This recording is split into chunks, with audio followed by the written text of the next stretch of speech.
Hey, movie fans, and welcome back to another episode of the Uncharted Media Podcast. This is episode 85. We will be ranking the top 10 best moments so far in the DCEU, or the DC Cinematic Universe, whatever we want to call this. Basically, just any of our the top 10 favorite moments that we've had so far. However, this does exclude the Joker. Joker is, they've, at least for now, have made it clear that this is separate from the DCEU, although we've had the discussion plenty of times that we think they might eventually rope it in and make that Pattinson's Batman. But that will not be on the list. So basically anything DC related from Man of Steel up until Birds of Prey we'll be covering for the most part. But before we get into that, Josh, how you doing tonight?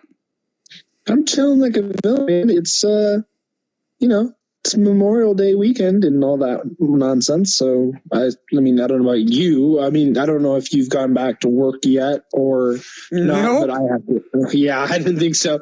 Sports hasn't started back up yet. So, but yeah, no, I have to work straight. I'm like real thrilled about it. Well, better than no work. Also true. But yeah, we have a lot to go over with some really, really big news, of course. So, before we get into that, Josh, have you been watching anything? I have-ish. Let me guess. I'm guessing by the memes that you've been posting on various social medias, you've been watching The Last Airbender on Netflix? Well, no, I haven't because, I've already watched it all the way through, I think maybe 6 times. So it's one of those, like, I've seen it. It's great. It's a fantastic show. I don't know if I can watch it again. But the main reason is because I'm mid-season 2 on Rebels. So, yeah, a little hard to drag my attention away because things are starting to get really intense. Good. I still think the season 2 finale is my favorite episode they ever did. If it is what I remember it as, it's my favorite, yes. But yeah, man, I started watching, I mean, I don't think you're aware of it because I'm pretty sure you canceled your WWE subscription, but I will resume it once the full Undertaker Last Ride thing is. I'll binge that all in one sitting. Okay. Yeah, because I just started watching the second episode on that. It's very, very interesting. Yeah, I've heard it's really good. It's just, I'll just like shell out the money for 1 month so I can watch it all in one sitting as opposed to just don't even know when part 3 comes out. So part 3 is already out, I believe. I didn't think it was. I thought I saw it on there this morning when I started watching. Weird. So yeah, I'll look into that. It's cool. You watching anything else? I finished up Last Dance with the Michael Jordan and the whatever series. I've not watched a single episode of that. That's fine. It does what it looks interesting to me. I just don't have ESPN Plus. I actually did for a little bit, but then I got ESPN Plus literally the week before the virus hit. No. Thinking there would be sports. There's not. So I'm like, well, we have no sports, so I'll just go back to my regular Disney Plus bundle.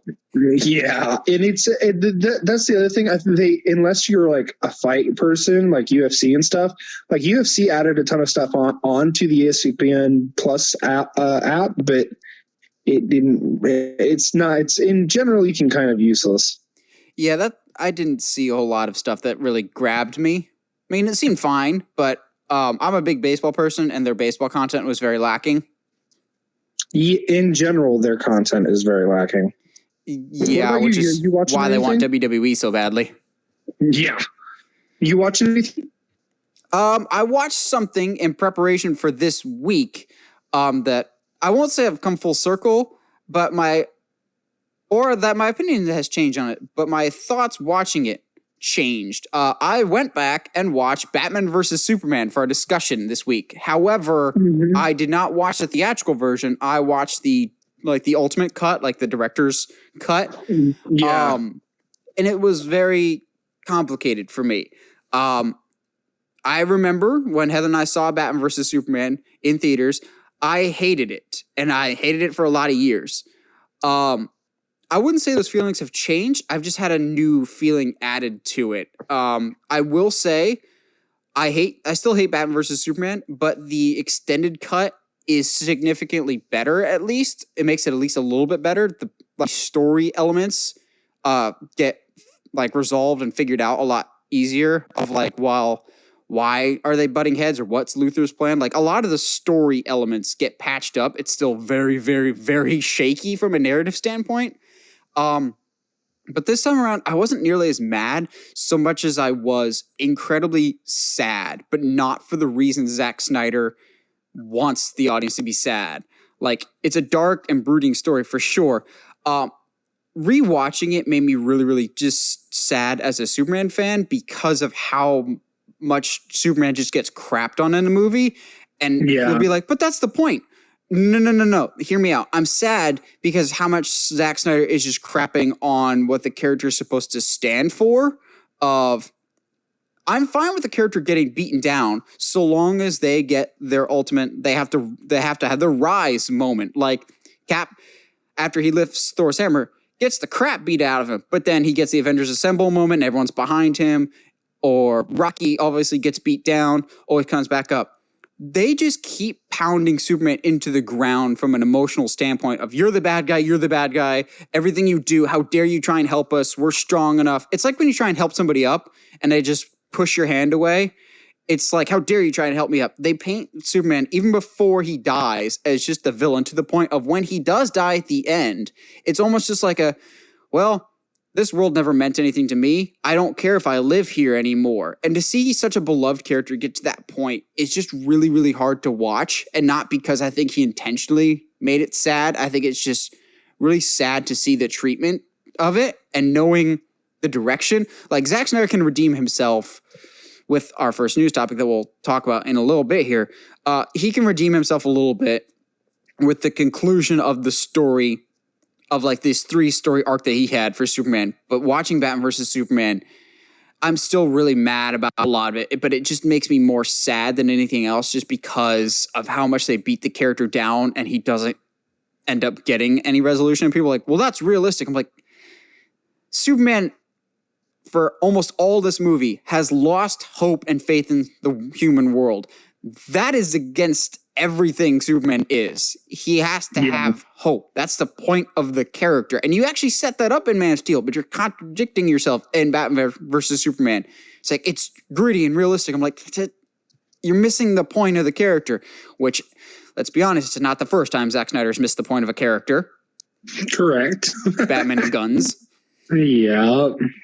It's just the ultimate cut. If you have to watch Batman versus Superman, I would definitely say watch the ultimate cut, even though, and we'll talk about this with our first news topic, runtime is an issue that Zack Snyder will often face because he thinks he needs to put in all this stuff that doesn't really need to happen. Even with 3 hours as runtime, it still feels way too bloated and a lot of stuff that can be cut out. And I'm sure this thing that he's got coming out next year also does not need to be as long as it's going to be.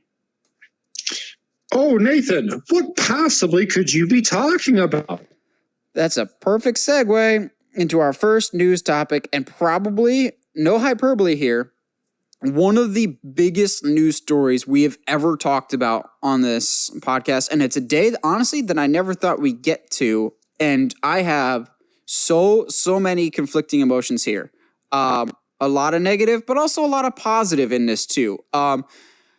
That Warner Bros. Has given the green light to Zack Snyder to finish up his cut of Justice League that he never got to finish and will be released on HBO Max. For all those people thinking this is extensive reshoots, he's already shot everything that he was going to shoot. It's just spending the $20 to $30 million on visual effects and from what I've heard, maybe some extra ADR work, like voiceover for people that are already in the movie. That's it. I have a lot of emotions all across the board naturally on this. But before we get into that, Josh, I want you to kick us off on this. What are your thoughts about them announcing the Snyder Cut for HBO Max? I think I'm with you. I don't know if I ever thought this day would come. I don't think we ever needed it to come, but because I think the big thing with Batman v Superman has almost always been, at least especially with Justice League, is everybody's like, well, if we would have gotten the true Snyder cut, it would have been peak, like super potential and good and blah, blah, blah, which in all honesty, right now, Justice League is pretty good. I mean, it's not perfect by any stretch. It's pretty slow Snyder at Cut times. fans like have their ears plugged into their have their finger in their ears, just going la la la. I can't hear you. I can't hear you. Is the fact that Justice League has a higher critic review than both Man of Steel and Batman versus Superman. Yeah, absolutely, and actually has a higher audience rating too. It does, and that's why, like, I don't know why we need it. So I come to a conclusion of being kind of torn of, I don't think that this needs to happen. It seems like somebody is just kind of like, well, we can't have any movies come out for a while, so let's just give Zack Snyder all the footage again and pay him some money, and he'll just come out with a new cut. Just so, for content's sake.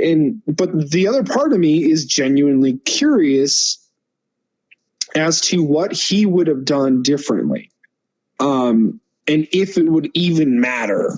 So, I mean, because if it's good, like really good, I'll shut up about Zack Snyder. But that's the thing. I also rewatched Man of Steel for this week's episode too. And I still love Man of Steel. Well, 70% of Man of Steel, I'll say. Yeah. I think it's so unbalanced. The first half is so exposition and character story setting up with no action. And then the second half is all action that there's no time to breathe. And reckless action at that. So Man of Steel, great. Batman vs. Superman, I've made my thoughts known about that. I think something Snyder Cut fans also seem to forget is Zack Snyder has always been an incredibly polarizing director. His fans seem to think that, like, if you don't get his films, you just don't get it. Everyone should love Zack Snyder. Every single Zack Snyder film has about 50-50 shot of people liking it or not. Man of Steel, very polarizing. You and I both enjoy it, but we get why people don't. Batman vs. Superman, even more polarizing. More people didn't like it. But that doesn't just extend to superhero stuff. I know a lot of people like it. I personally hate 300 a lot. I don't like that movie. And I know that was mixed reactions. Sucker Punch, very mixed reactions. So he's a very divisive filmmaker. I think the big issue with Zack Snyder has been he's always style over substance. I was telling it to Heather and she completely agreed of Zack Snyder wants to recreate iconic comic book panels, but doesn't want to put in the work to recreate those storylines. Oof. That's tough. Yeah. Because it's just like, look at this shot that was in the comics. Look at this shot that was in the comics. Look how cool this shot looks. Well, they're hollow moments because they're not built up right. Yeah. Like, don't get me wrong. Dang, Man of Steel, Superman, really flying for the first time. It is on my top 10 list. You can't tell me that moment's earned. No. It just kind of happens, and it's wonderful, but if it's earned or he has to discover for himself in a moment of heroism, there we go, that's the word, it makes it more impactful. Or just like you agree, I think you missed the point of The Dark Knight Returns. Yeah, I agree. The thing that frustrates me, though, the most about this, and I'll get to, don't worry, I have some positive thoughts about this, but I'll get to them in a little bit. I think what frustrates me the most about this is it almost feels like Warner Brothers is rewarding bad behavior because no one has bothered me more over the past few years. This includes Star Wars fans.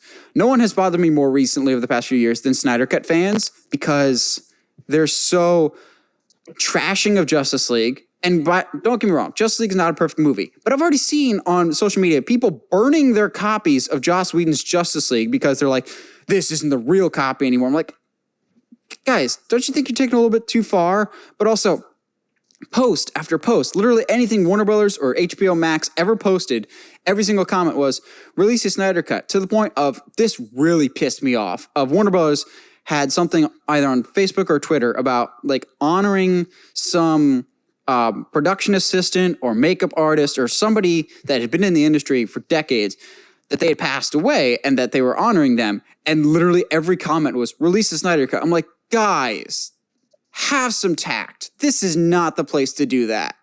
And so like every single time they would bombard the comments. I'm like, guys, it's awesome if you're passionate about this. It's cool that you have so much passion for this, but at the same time, show a little courtesy here. And I know Warner Bros. Is hearing you. If they don't want to release it, that's okay. If they want to release it, that's fine too. But a lot of the Snyder Cut fans that I've seen were just absolute jerks about it and just bullied anybody. Like at certain parts of the internet, I'm afraid to say that I like Joss Whedon's Justice League.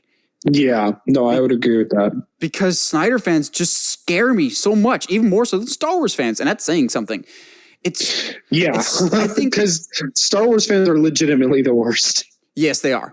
Well, Snyder Cut fans are up there. Like, I'm worried that this might set a dangerous precedent. I think there's some positives, and I promise I'll get to them. But there's already discussions of people going, well, now will we see the David Ayer cut of Suicide Squad? If this does well, will Zack Snyder finish out his Justice League movies with Justice League Part 2 and Part 3? I'm like, guys, can you not just be thankful that you're getting just this and then we'll work from there?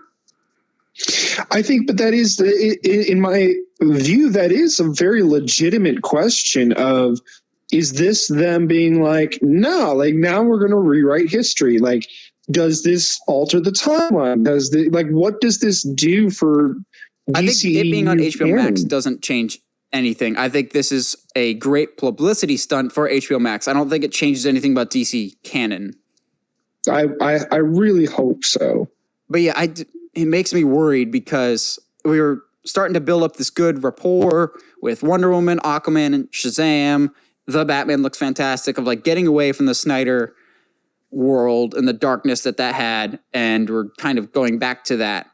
I don't know. I'm just not too big of a fan of almost rewarding this mob mentality.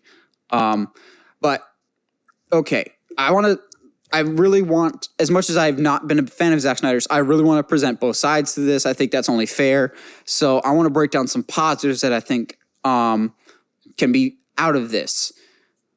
I have heard that this is more optimistic and more in line with traditional characters than Batman versus Superman. He said that Justice League was never meant to be as dark as Batman versus Superman. It was supposed to be his Empire Strikes Back. I'm like, okay, at least we're not getting that dark again.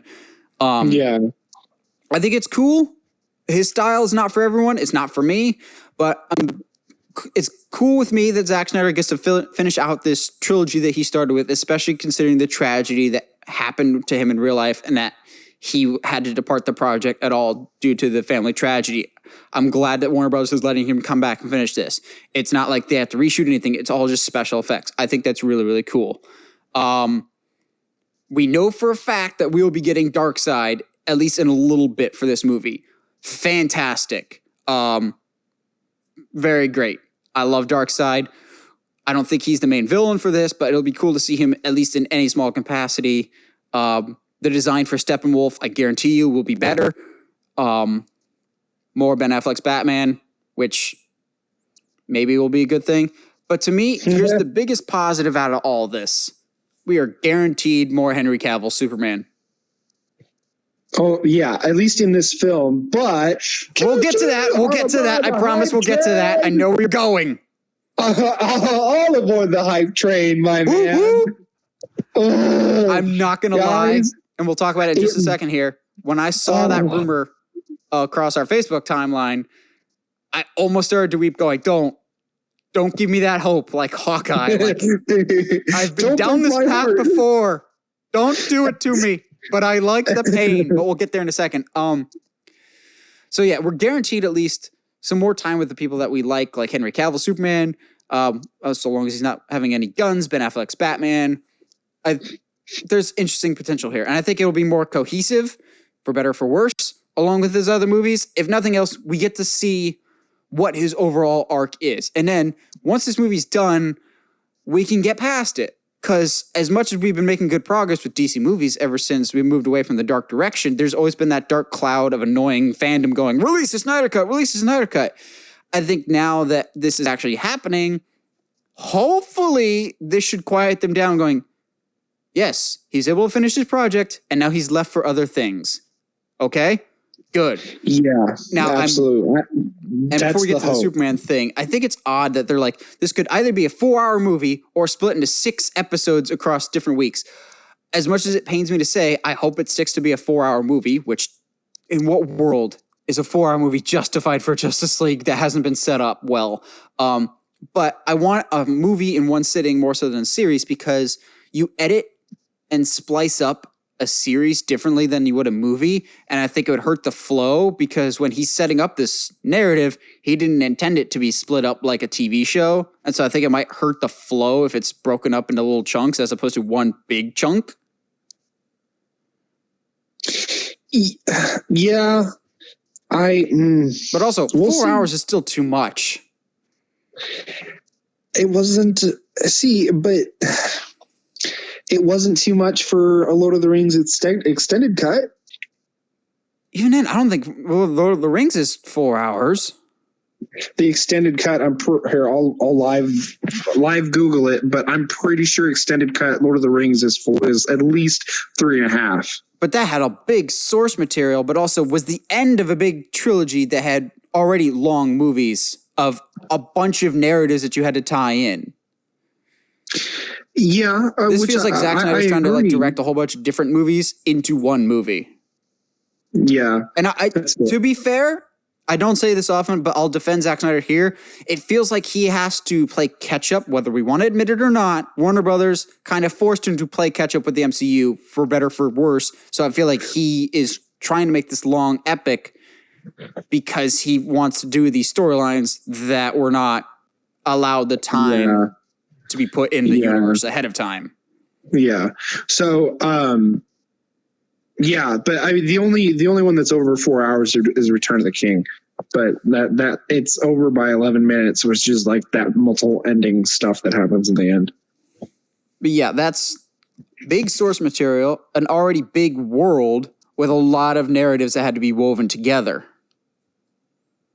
Yeah, we'll see. We'll see what happens. I don't get me wrong, I'm curious about this project. Yeah, at the end of the day, I'm curious as to what this is going to look like, if it's going to be good or better than the Joss Whedon cut, even though I just watched it recently and it's fun. It's entertaining. I mean, heaven forbid a superhero movie be fun. What? No way. And they actually do heroics instead of, just talking about heroics. That's that frustrates me about Zack Snyder. I'm just going, you're a hero. You're this, that, or the other thing. Then show them doing that thing and don't just do your intro to philosophy class. Yeah. It's like you're not actually as deep as you think you are. Yeah, that kind of stuff happens with superheroes, unfortunately. But as a whole, I'm mixed, but I'm cautiously optimistic, and I'm glad this thing is happening just because, cool, Zack Snyder, you're not my favorite, but I'm happy that you get to finish your story. Snyder Cut fans, happy for you. That's awesome. Now, can we please just be nice to each other from here on out? Please. This got really ugly at times. Yeah, I'm ready for this to be over, just so we can move on. And I'm tired of people being like, Ben Affleck is the best end all be all. I love Ben Affleck's Batman, but I have some major issues with it. Yeah. Okay. Let's get this out of the way. No character performance of any character will ever be perfect. Yes, we say that about except for J. Jonah Jameson. That's perfect. Nothing will ever be perfect. There's always some things that can be improved. Hugh Jackman, too tall. There's always these Yeah. little things that can be changed, and there's always room for improvement. And if you think you're not, you're fooling yourself. Like, people love Michael Keaton's Batman. There's some weak areas. Christian Bale, there are some weak areas. But overall, they're different types of Batman. So you're going to have different incarnations, and that's totally fine. Yeah, and I think I see all the hate for this new the Batman film, and people are like, "Oh, but it's not Affleck. It's not, it's." And people seem to think Affleck was fired. It's just like, is your head that much in the sand? Affleck left to take care of his own personal demons, and for him, that's awesome. I'm glad you saw that you needed that help and you were mature enough to step away. That's good for you. People have these like tinfoil hats thinking he was fired. Jeff Johns fired, got him removed from the Batman. It's like, no, Ben Affleck himself has said he couldn't do another one of these because of the pressure that entails.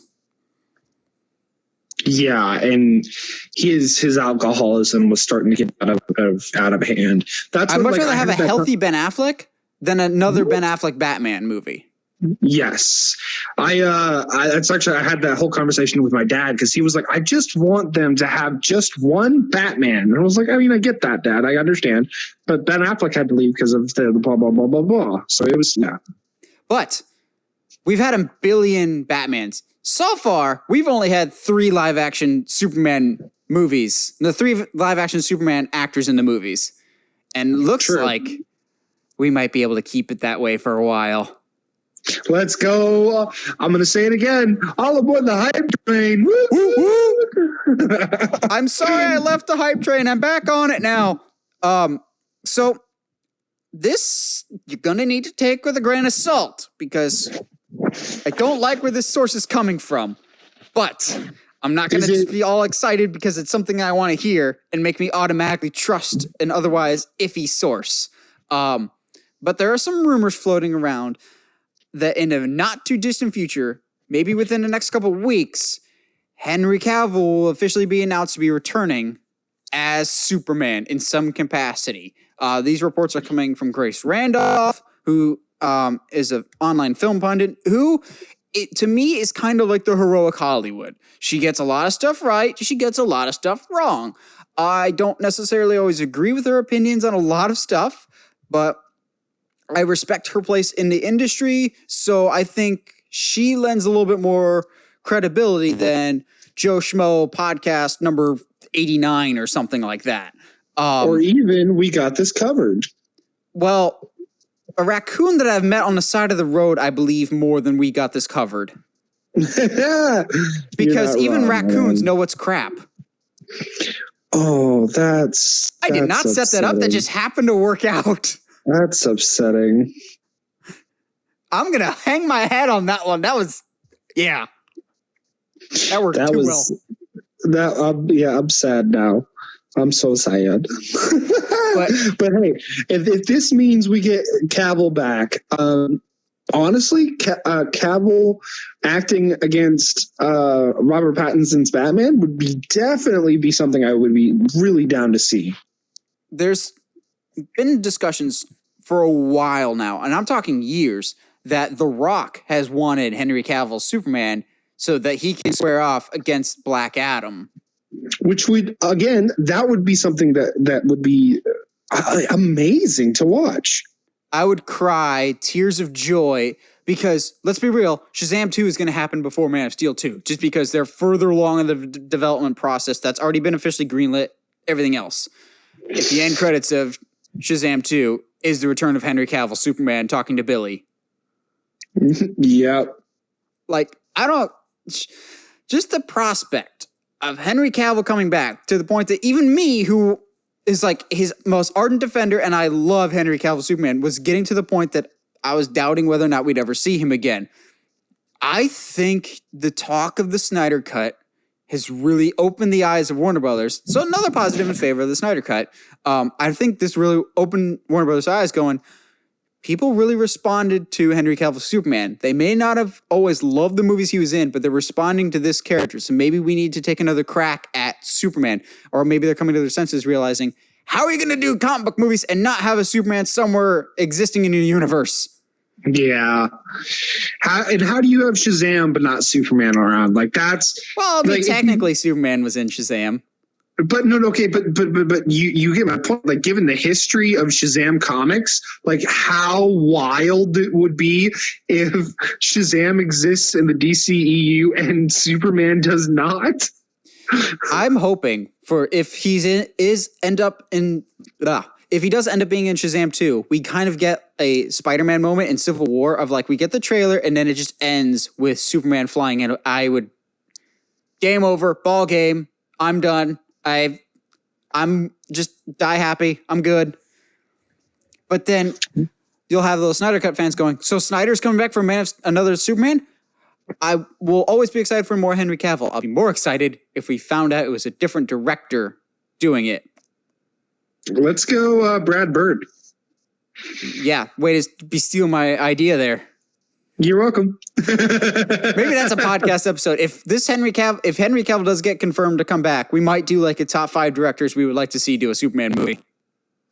Or yeah, absolutely. Quentin Tarantino presents Superman Kills Some People. No.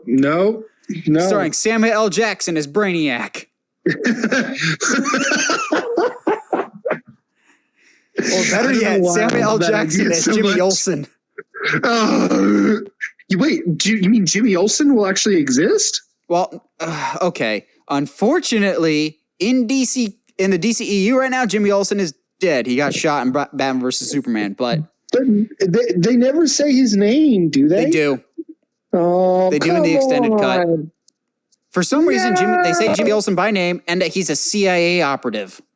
Get out of here! It's like, Zack, if you didn't want to use these characters, you didn't have to. You just don't have to include them in the movie. You don't have to just kill them off willy-nilly. Batman. But that's a future movie that I don't think will ever actually happen.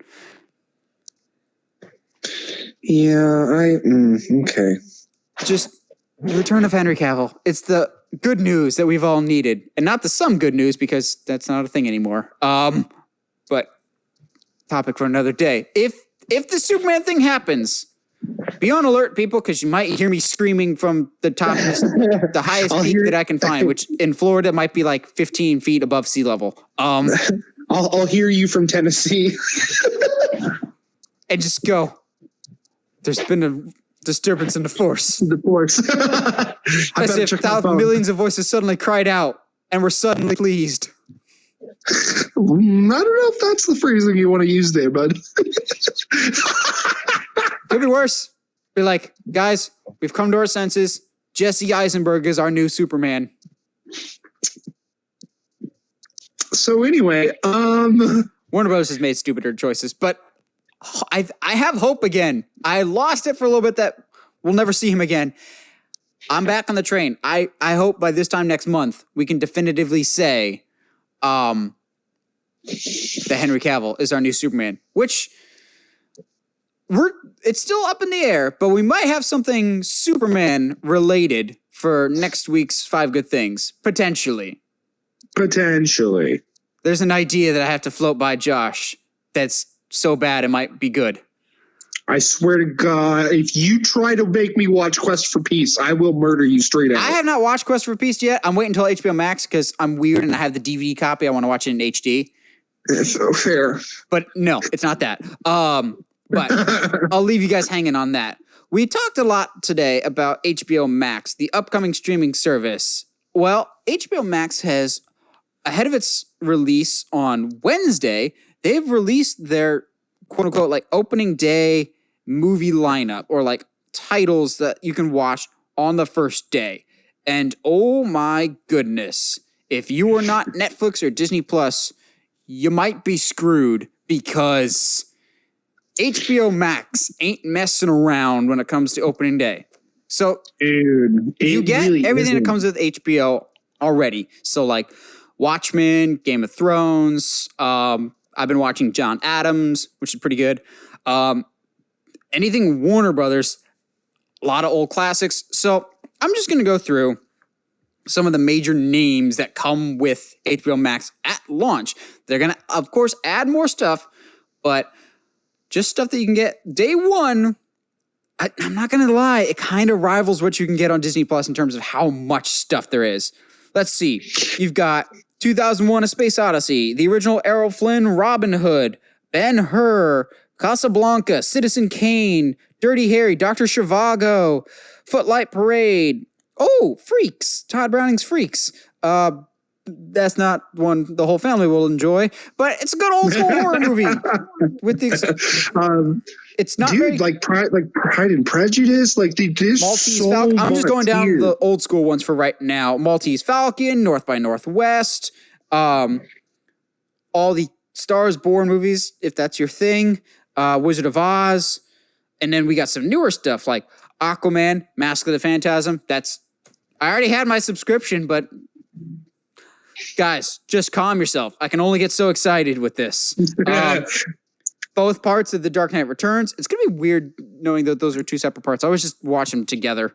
I do too. What's weird too is I'm seeing it looks like they're going to have all of the animated movies on here as well. Which makes me very nervous about DC Universe, but we could talk about that in a little bit. Yeah. Blade Runner, Crazy Stupid Love, Crazy Rich Asians, all the DC movies, essentially. Fantastic Beasts. Not Harry Potter yet, because that has a couple more years in whatever streaming contract it already has, but rest assured, when that expires, it will be on HBO Max because those are Warner Brothers movies. All the Nightmare on Elm Streets, Friday the 13th, It Chapter 2, Joker, the Lego movies, both Hairsprays, holy crap, there's 7 Police Academy movies? Yes. Police Academy, Shazam, Sherlock Holmes, both the Sisterhood of the Traveling Pants, Snakes on a Plane, go. No thanks. Boy, let's go. Sucker Punch, Suicide Squad, Texas Chainsaw Massacre, A Time to Kill, a whole bunch of stuff from the Criterion Collection that I'm sure is excellent, but I've never heard of any of these. Yes. I don't. Oh, nope, never mind. I know I've heard of The Man Who Knew Too Much. Let me see. I'm trying to see. I don't recognize. Maybe Beauty and the Beast, maybe, but I think it's a different one. Yeah, it's not that version. So I've seen several versions of it, but I don't know. Ooh, the original Akira Kurosawa Seven Samurai. Ooh, that's something I will definitely check out. Same. Because it's been on my list for a long time. Let's see. Night of the Living Dead, Of Mice and Men, Oliver Twist. All of the Godzillas. Yes. Jeez. I feel like Lord of the Rings will be there as well. I'll be interested to see if those are just the theatrical releases or what. The Jungle Book that still haunts my nightmares. Oh, is that the live action one with every famous person ever?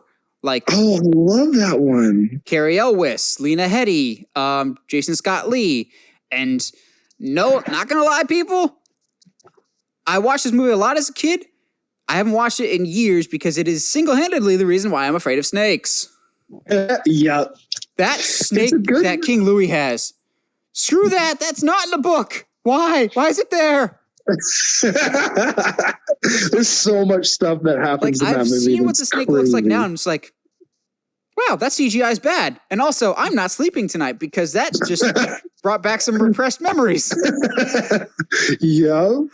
The Hidden Fortress, which I need to see this because for those that don't know, the Heavy Fortress was that. The Heavy Fortress. Wow, my brain. The Hidden Fortress is one of George Lucas's biggest inspirations for Star Wars. That's actually where he got the opening text crawl from. Yes. Funny Games. Dude. Eraserhead. Yeah, there's not a lot else. Well, in the Criterion collection that we know, but yes, sorry, because all the Lethal Weapon movies, the third-party titles. Holy crap! Yeah, there's so many. Dude, literally all of the. Oh yeah, there it is. Okay, I've missed the third-party stuff, but yeah, all the Alien movies. American Pie, Annie Hall, Apocalypse Now, Armageddon, The Awful Truth, Babe, Where's Babe in the City. I need that. Bridesmaids, Braveheart, Casino Royale. For some reason, the Mighty Ducks 2 and 3, oddly enough. Die Hard. It seems like all the Die Hards. Eagle Eye, which, okay.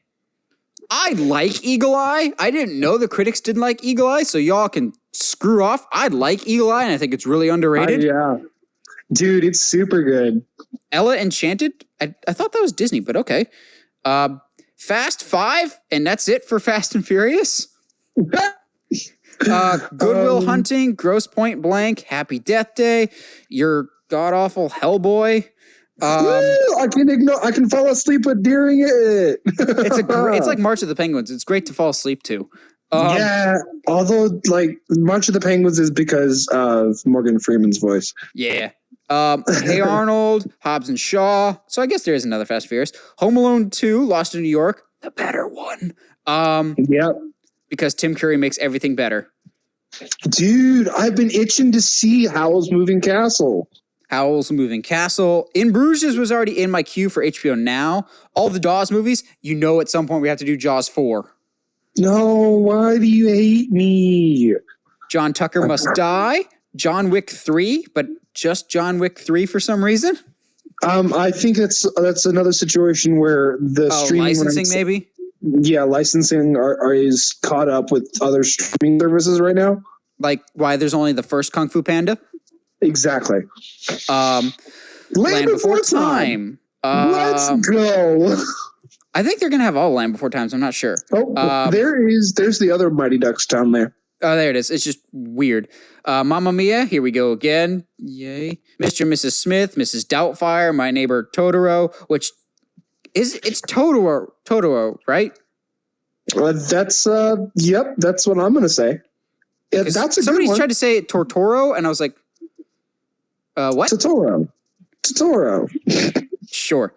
Notting Hill, An Officer and a Gentleman, Once Upon a Time in the West, Planes, Trains, and Automobiles. It says Pet Sematary. I don't know if it's the original or the remake.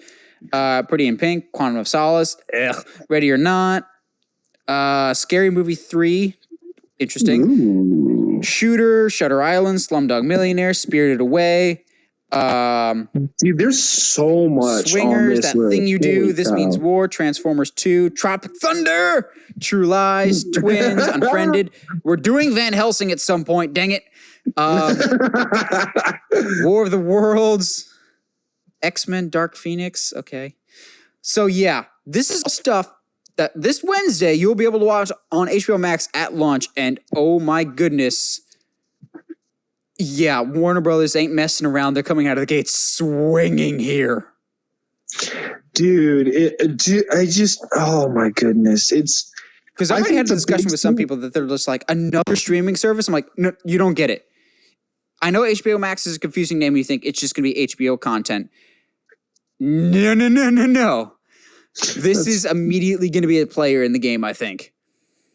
I think so too. And the big thing I think is, while Disney Plus is great, the age demographic is still something that they're only aiming for a younger audience, it seems. And HBO Max, the name suggests it'll be more for adults, but don't get me wrong, there is still going to be a lot of content for kids. They're doing new versions of the Looney Tunes that aren't going to do the stupid Mickey Mouse route and change up the animation. It's still going to be the classic animation, just new stories. So that's good. Not going to lie, one of the original shows that I'm really looking forward to is Not So Late Show with Elmo. What? Elmo is a late night talk show host, except because he's still a kid. It can't be super late at night. Oh, that's hilarious. So he's going to have different famous people. One of them is John Mulaney. I'm like, okay, I'm there. Let's go. John Mulaney meets Elmo. I didn't know I needed it until I saw it. That's fantastic. I don't know why we haven't done that yet. Like, what? Just, yes, please. So, yeah. And they don't have a lot of original content at launch, but then again, neither did Disney HBO. Plus, and we let it pass. And again, not a lot of stuff is in production right now, but rest assured, once things go into production again, there's going to be a lot of new content for HBO Max. So, yeah, this is This is going to be like the streaming wars. Mark my words. That's the thing, though, is with HBO, I feel like they don't necessarily need their own like original content because they, from what it seems like, they have the 20th Century Fox. They've got Warner Brothers. They've got like all this extensive library to choose from that these other streaming services are not going to have. So the transition from our current topic into our next topic, I have one question for you, Josh, to get you thinking. And I know that's always a dangerous topic for you, but I pose this hypothetical question. Christopher Nolan almost works exclusively with Warner Brothers. Like they have, I feel like they have an exclusivity deal with him. HBO Max is a big deal. Do you think Christopher Nolan would ever do a movie like an HBO Max exclusive original movie for them? Or is he too much of an old school person? I'd like to think that he's too much of an old school person. That's what I'm thinking too, which I've never, it's been a while since I've been so excited for a trailer as we're going to talk about today with the Tenet trailer, Christopher Nolan's next film, which is still kind of up in the air with its release date because right now it has not moved its original date. Everything else has more or less had to change its release date, but Tenet has stayed steadfast where it is of July 17th. So not only is that an important date, it also could be like a major date for all of the film world, as a lot of theaters aren't opening until there's movies to be released. So Tenet could be probably, without hyperbole, the most important movie of the year. And as far as drawing up interest for this movie, I think this trailer did exactly what it was supposed to do. I think I don't know about you, but the one thing that kept coming to mind was it feels like another Inception. Yes. I feel like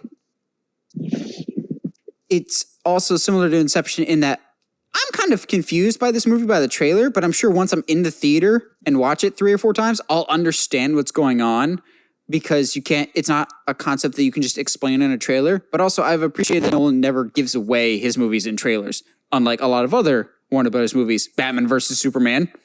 Yeah. Yeah, but also like that doesn't exactly. It was my issue with all of the Inception trailers. I couldn't get hyped to go see Inception because I like to know what things are about. Fair play. I'm just blown away by the visual spectacle this movie seems to be of the reversing of everything. Because Nolan's all about practical stunts. So I'm still blown away every time I see it. The reverse shot of the car flipping over. The thing that got me was the bullet going back into the gun. The bullet going back into the gun, or if you notice carefully, the waves are going backward on the ship. Mm-hmm. It's lots of crazy stuff. I'm so happy that Heather and I watched the trailer together, and she noticed it the exact same time as I did on the first time we watched it. The not so subtle Batman reference. Oh? Did you not catch it either? I don't think I did. So in the trailer, they go from visionary director Christopher Nolan. The trailer keeps going. The director of the Dark Knight trilogy. And literally the very next shot in the trailer is Robert Pattinson getting out of a limo. Oh, wow. No, I didn't even catch that. Yeah, go back and watch the trailer. It goes from the Dark Knight trilogy.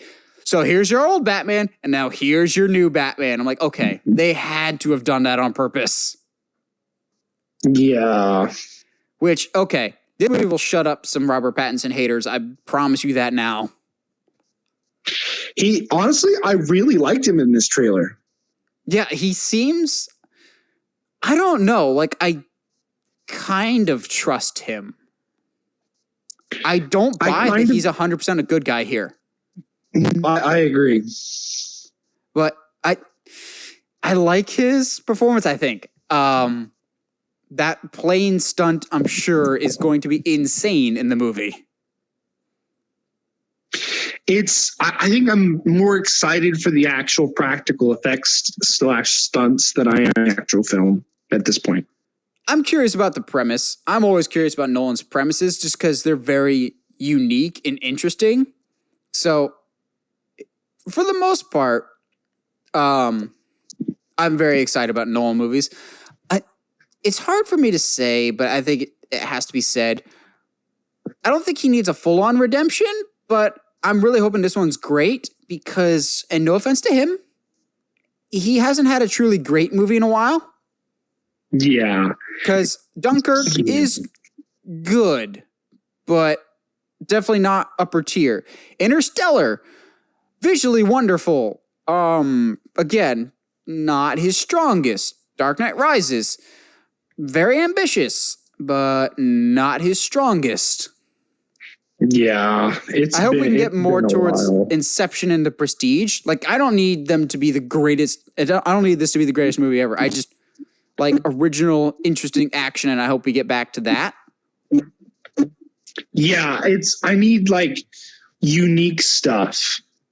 Like in as much as I'm sitting here comparing it to Inception, like that's the kind of movie I think that Nolan does really well. And again, Michael Caine's in it, so fantastic. Like Michael Caine. Yes. And Kenneth Branagh is the bad guy. Okay, fine with me. He does a good bad guy, so. And he's playing a Russian, but okay. It'll be interesting. I think this will be one of those movies I have to see in order to truly know how I feel about it, which is weird because sometimes I think I knew how I was going to feel about Rise of Skywalker going in, and I was right. I knew how I was going to feel about Wonder Woman. I will say, though, I have no idea how I'm going to feel about this. Huh? I have no idea how I'm going to feel about this. I will say, though, before we move on, I've never, ever been so excited or so amped to see the words coming to cinemas. Yes. Like, he's been so steadfast of this is a movie that's meant to be seen in the theaters. I want it in theaters. We as a culture need to get back to the theaters. It's just like, yes, I've missed going to the theaters. And yes, I don't even care if this is bad. I doubt it's going to be bad, but it's just like, yes, please let us come back to the movies. Please. We've missed it so. And AMC's going, please come back. AMC, we don't want to close our doors anymore. Amazon's going, we got you, fam. Don't worry. We'll take good care of you. I'm sure they will. Okay, so any other week, this would be a much higher ranking news topic. But clearly, some more important things came up. But I think this is still huge no matter what, because this is one of the biggest the TV recastings ever, and it almost comes out of nowhere. So Josh and I have not seen a single episode of Batwoman. No, actually, I may have seen one during the Crisis on Infinite Earths crossover, but the Batwoman TV series on CW has now just lost their Batwoman after one season. Yeah. That's not a good sign. That CW has already said they're looking to recast, and I'm just going, I'm not going to lie, guys, you might want to cut your losses and just nix it. So I'm curious as to why was there an article stating as to why she's leaving? I've heard some different reports of it was kind of a mutual thing of the studio wasn't really digging her and she really wasn't digging the rigors of TV filming. That's fair because I can imagine she was really starting to appear in like every movie. She was getting a lot of work, and then being on TV, you can't really be in movies at the same time. Yeah, and then some people were like, "Well, she already had TV experience." Netflix TV is different than cable TV. Netflix TV is kind of you pick up when they need you, whereas you're almost always filming for TV, for cable TV. Yeah. like there's more episodes than Orange is the New Black when she was on that. I didn't see any of it. I don't know how she was.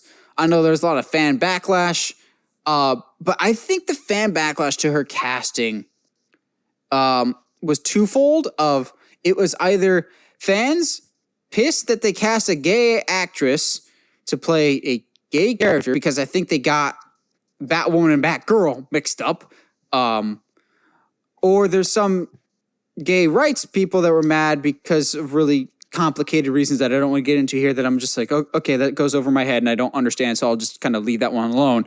I do find it interesting that CW has come out and said our top priority is to find a gay actress to replace her. I'm going, good luck.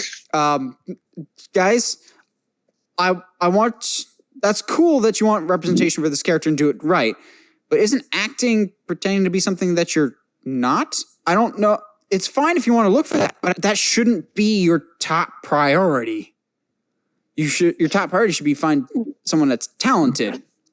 Yeah, I don't understand that.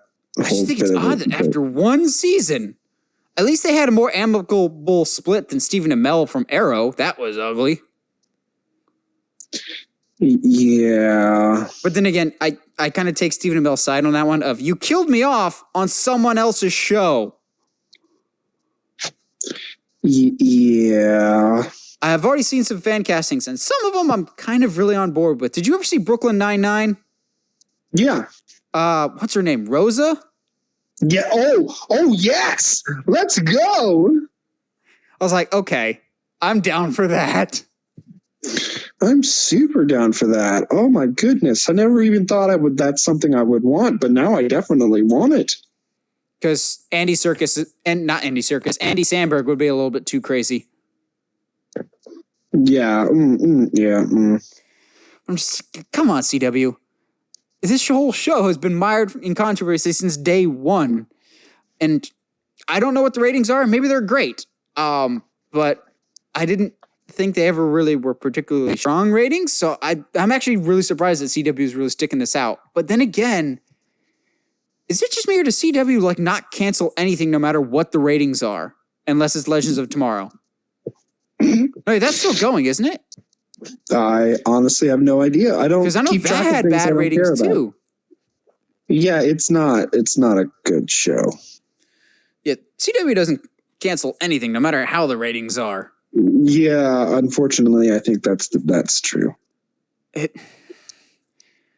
Maybe I don't know. Maybe they will because Greg Berlanti's getting more and more stuff away from TV, and because Greg Berlanti is the guy that more or less has created this whole Arrowverse, and he's the one doing the Green Lantern show on HBO Max. So I'm very concerned. But this is such an odd development. It really did just come out of nowhere. But I will say, if this was a long, lingering issue, props to everyone involved that this is just now the first we're hearing about it, and they never let any tension get publicly known, and they were able to focus on their work. Yeah, oh, absolutely. And it would speak to the professionalism of Ruby. It's not like a Rise of Skywalker situation where we did the whole movie 6 months ago. Yeah. Well, whatever. Moving on to our last news topic. I personally am really curious and very excited about this next prospect. Primarily because I didn't even know that Jamie Lee Curtis apparently has her own production company. So good for her. And apparently her production company has just signed an exclusive first look deal with Blumhouse. So basically, anytime she's making a movie, they get to take first crack at it of whether or not they want to make it, which is awesome because apparently Jamie Lee Curtis will be directing an upcoming horror movie called Mother Nature, which will be produced by Blumhouse. Yes, yes, yes, 1,000 times yes. Anything Jamie Lee Curtis, sign me right up. And just, yes, I'm just glad to see Jamie Lee Curtis like embracing her horror heritage. So, question for you. Did you happen to look up at all what Mother Nature is supposed to be about? It's like an environmental movie is all I really got the gist of. Yeah. So, yeah, it's supposed to be about climate change. I don't know about you, but I hear a horror, quote unquote, horror movie about climate change, and I think stuff like Days of Tomorrow and stuff like that. My mind immediately goes to a horror version of Little Shop of Horrors. Okay. Well, I guess we'll see. I mean, I guess it's Attack of the Killer Tomatoes. It's such a vague premise, I guess, that you could really do almost anything with it. But no, absolutely though. I'm good on Jamie Lee Curtis for having her own production company, and good on Blumhouse who has always been relatively good at spotting talent. It's just really cool to have Jamie Lee Curtis directing and in that sort of game now. I love that she has this attitude, and she said in interviews, well, if I don't do it now, when would I ever do this? Like, well, let's give this a shot. If it's for me, I'll do it. If not, why not? Like, she's not afraid to fail, it seemed like. Yeah. I don't know if she's ever directed anything before, so I don't know what her style would be. I love that it's sticking with horror, though, because of her Halloween connections, even that, her Psycho connections. Scream Queens was, for the most part, pretty good, and she was fantastic in that. Anything horror and Jamie Lee Curtis, I'm there. Just Jamie Lee Curtis in general, fantastic in Knives Out. She's going to be great in Mandalorian if she is actually in it. Just excited. Also, something that I feel like Blumhouse doesn't get the credit that they deserve is almost from the get-go, Blumhouse has been very progressive in who they hire to direct films. Yeah, they don't also seek headlines saying, hey, we hired a female director. They just hire who they think is going to be the best for the job. Yeah, and they don't try to get anybody to be like, hey, look at us.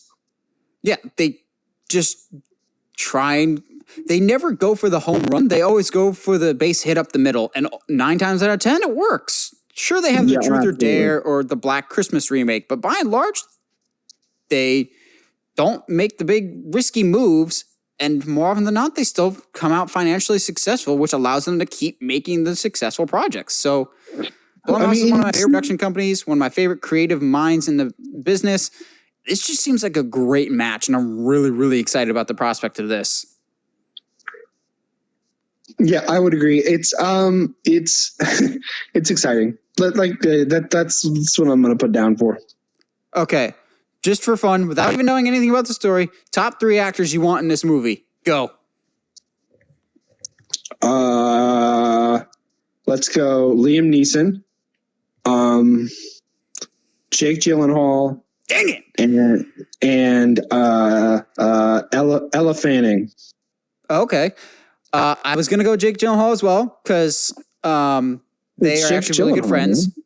Fun fact, Jake Gyllenhaal is the reason we had Jamie Lee Curtis in Halloween. Cool. Because Jake Gyllenhaal worked on something with David Gordon Green and was like, hey, you should do Halloween with him. And she's like, oh, okay. Well, that was easy. Thanks for that, Jake. I go Jake Gyllenhaal, because they were in Knives Out together, Ana de Armas, because she's fantastic. Okay. Marta. Like Marta a lot. I want her more stuff.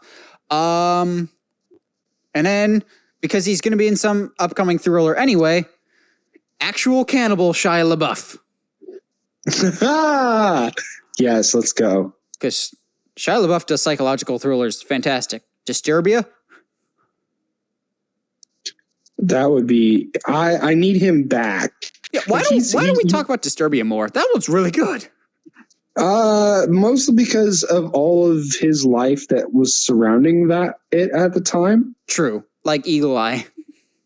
Oh man. But seriously, why does nobody talk about Eagle Eye? It's so good. It is good. And later this week, you can watch it for yourself, and I encourage you to do so, folks. Absolutely, my dude. Well, you got a sponsor for us this week before we get into our main discussion?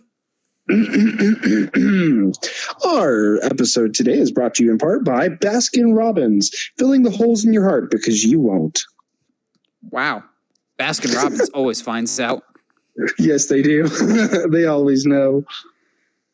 All right. So in honor of what's officially now being called Zack Snyder's Justice League and the potential that we may have Henry Cavill returning as Superman, we decided to go over our top 10 favorite moments so far in the DCEU.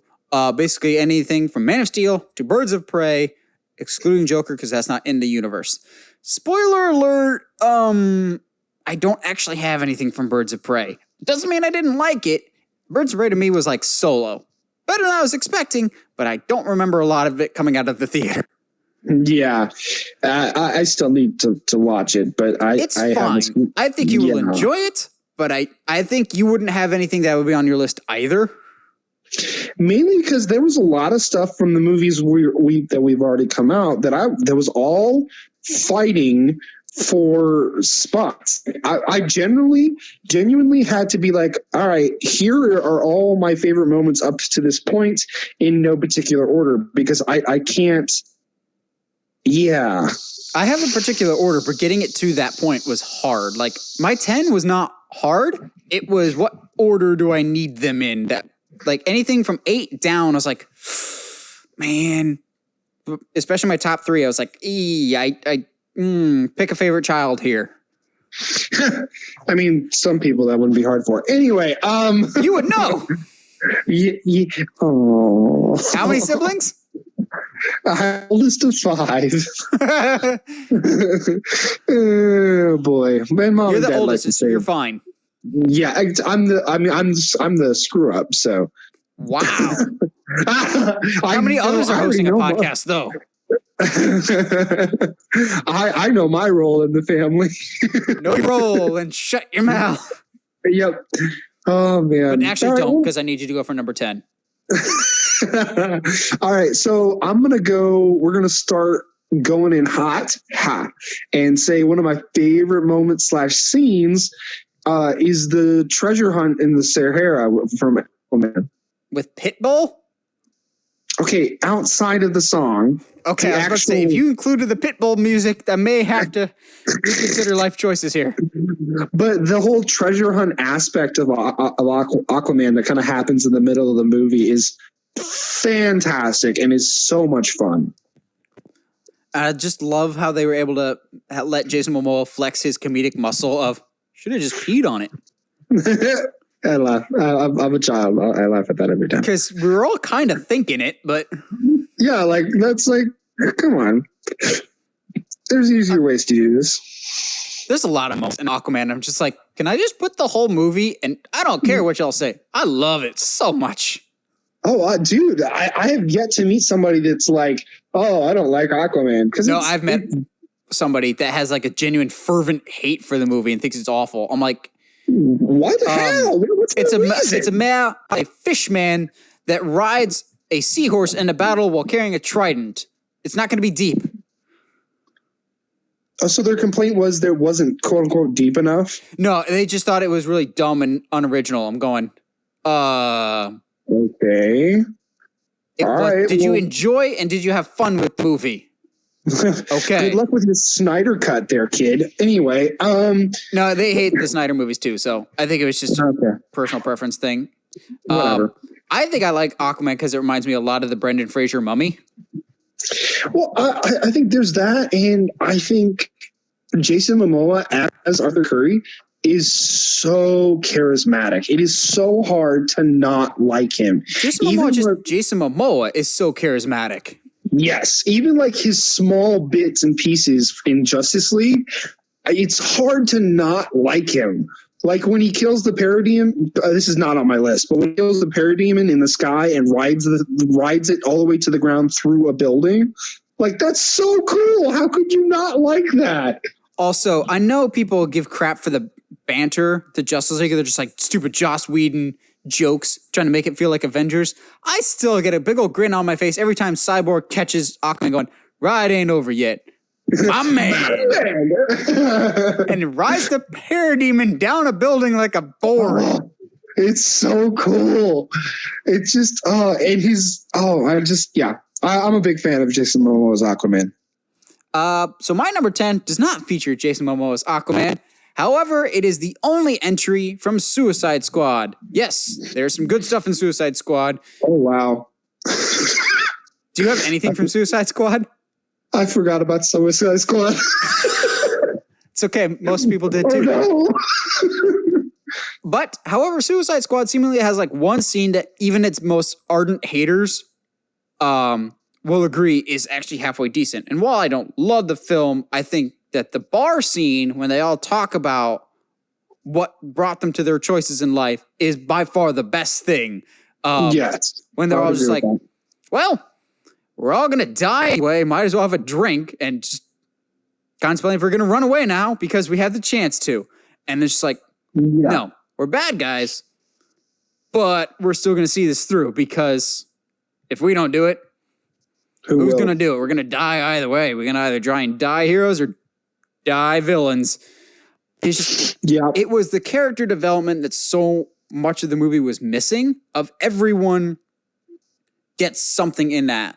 Of Will Smith's Deadshot just going, I don't want my daughter to see me as a monster anymore. We get to understand why Diablo is the way he is. And it's even everyone else who are assassins and monsters just look at Diablo and just immediately pity him.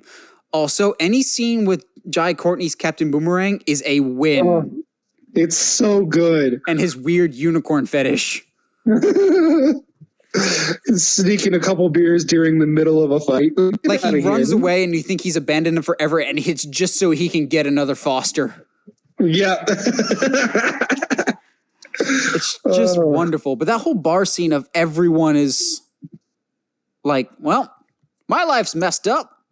What have I got to lose? And Harley's got that great line of, we're all ugly on the inside and beautiful on the outside, except for Killer Croc. He's ugly on the outside too. And he's like, screw you, I'm beautiful. In a moment that would try to just make it as Guardians of the Galaxy as humanly possible, it was a nice, quiet moment in a movie that so desperately needed it. Yeah, oh, absolutely. I completely agree. Since we were talking about the banter, I think I'm going to bring up one of my favorite scenes from Justice League, one of the two. And it takes place during the final fight when things are starting to kind of go downhill a little bit. And then we hear, is this guy still bothering you? And Superman comes out of nowhere and just clocks Steppenwolf. And it's the best. I'm going to talk about it later, but that just warms my heart so much. Dude, there's so many great moments in that whole final fight, but the is this guy still bothering you line gets me. Like as soon as I hear it, I'm like, let's go. It's time. Can that Superman please come back for a movie? Because for all viewers, like that's so cheesy and dumb. Guys, Superman is cheesy and dumb at times. Like if he could, Superman would tell dad jokes because say it with me, he is a dad. No, I refuse. What's wrong with Jonathan? I hate Jonathan. He's not Damien. Yeah, but that's still standing. Superman is the type of dad to tell dad jokes just because he's that type of grin, supportive dad. Superman is, if I was a good person and had superpowers. But that's the thing. None of us are ever that good. No, because we didn't have Kansas training. Which is why I think. Oh no, you do one. I'm sorry, I was about to segue into another one of mine, but trying to do this back and forth kind of thing going on. You know, I'm gonna surprise you here and have a scene that I think you might think I'll have higher on my list. Okay, but I have some issues with it, and it's my first entry with Man of Steel. Oh, wow. And that is the first time Clark flies. Hey, there we go. And dons the suit. I think that scene is fantastic. But there's a couple things keeping me from having it higher on my list. I think it's cool and really well done when Jor-El's just like, this is the House of El. On our world, it means hope. And gives Superman the suit. And then Superman learns to fly for the first time. I have issues with the fact that there's no narrative reason why, one, Clark is wearing the suit to begin with, and two, why he's flying. Yeah. Like, if he was in... Okay, and I've heard this rewrite before, and I completely agree. Imagine if Clark was in his street clothes in the Battle of Smallville. And then after that fight, he has to find a way to distinguish himself from the Kryptonians that are destroying the planet. And that's when he wears the Superman suit. It's the colors that would immediately make him go, okay, this guy's in color while everyone else is in black. He's clearly on our side, as opposed to if he's in street clothes, it's going to be easier to think they're together or just kind of lump them together. I would agree. There's no reason for him to wear the suit. As great as that suit looked, also I think it could use a little bit more color, but that's something that clearly they were building up towards. The flying scene is fantastic. The music is phenomenal. As much as I love the original Superman score by John Williams, Hans Zimmer did a fantastic job with his own version of it, and I think the music was phenomenal. I just think that scene is just kind of there to show Superman fly for the first time, and that's it. Like, it does... Looking at the narrative of the movie, it does kind of pause to go, okay, we need to have him doing some Supermaning before we transition it to some other stuff. Or else that would be higher on my list, because I think that scene is really, really well done. And Henry Cavill's perfect because he's showing the genuine enthusiasm and excitement that any one of us would have if we discovered we could fly for the first time. I think it's excellent. I think it's shot a little weird at times with the really rapid zoom-ins. I think are a bit odd, and again, I've said it before, I'm not a huge fan of Zack Snyder's color palette, and I think that really hurts this scene, because it's like, you're flying above the clouds and the sun. Why are the colors still muted? Why has it still got this weird Instagram sepia filter over it? But as a whole, it's still fantastic yes, Superman is here, flying around, saving the world, but he's not in that scene, but it's good intro level for the Superman, but it's not the last time we'll see Man of Steel on my list, of course. Absolutely not. I think I'm going to go ahead and bring out one of my Man of Steels. And what's crazy is I actually really, I can't say enjoy because of the moment, but I really appreciate this moment in Man of Steel. And I'm going to be talking about the neck snap. Really? Yes, because to me, it shows that this is a very rookie Superman. Okay, I want you to keep going in a second, but it's an argument that I've had to defend for years now of I'm not a fan of the collateral damage in Man of Steel. However, if you look at the movie, it was literally Superman's second day on the job. Yes. Cut him a break. Yes. But yeah, that's exactly the reasoning I have with this is like people are like, oh, but Superman doesn't kill. I'm like, yeah, but he's literally never been in a fight like this before. He's still learning his abilities. He's still learning what he's capable of. Somebody's about to, Zod's about to literally vaporize these people. Like who Superman does not know. He has no other real choice. Yeah, it was a scene that I was conflicted with the first time I saw it. And the more I watch it, I'm not the biggest fan of it, but I understand what it's going for, and I don't hate it anymore. I understand what Zack Snyder's going for. It's not bad. It's not good. I'm neutral on it, but I understand the significance of it. And again, he's more or less a rookie Superman. Yes. It's not an excuse for Batman versus Superman, though. I think the big thing, too, that really makes me not hate it at all is that he basically starts crying as soon as he does it. Like, he knows how significant it is that he legitimately just killed someone. Not just killed someone, killed the last of his race that he knows of. Exactly. So like he had no other choice, or felt like he had no other choice.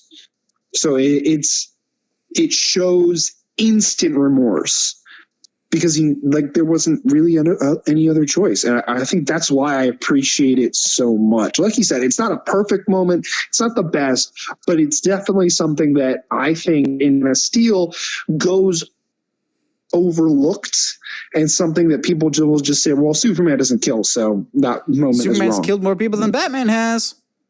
What? No way. Let's also, for those people that are still like think the Christopher Reeves movies are like the end all be all for Superman, he killed Zod in Superman 2. Yeah. Because a lot of just it is because you didn't see it on screen doesn't mean he didn't kill him in cold blood. The very existence of the Phantom Zone is really hard to explain to people that don't understand, like don't read comics. And it's, to me, something that's very problematic. Even though it's still technically there. Yeah. Like they sent Feora there, which bring her back. Yeah. She was the best thing. I don't understand. It would be, I don't know, dude. I feel like it would be the equivalent of putting villains in jail and then breaking out, like they do in the shows all the time. Especially with somebody that was being as destructive as Zod was in Man of Steel, you couldn't just be like, all right, we arrest you now. Fair enough. My number 8 is a moment that you might not be expecting from Wonder Woman of all movies. Oh, I think this is on my list too. It is not the moment that you're thinking of. I'm sure of it. I don't know. It is the campfire scene. Yeah, you're right. That wasn't the one I was expecting. I know. The scene you're thinking of is later. It's much higher on my list. I feel like this scene definitely gets overlooked, but it goes a long way, not just in getting us to care about Diana, but everyone in her crew, the Howling Commandos. Because she going into the very next scene after this, which I'm sure will be on our list later, wink, wink. She's still kind of coming into the war very naive, going, the war is Ares' fault. The war is Ares' fault, and nothing is wrong with humanity whatsoever. Humanity is perfect. And then we come to this campfire scene where you have Chris Pine, who is let's just call him the lawful good of, like, does bad things for good reasons.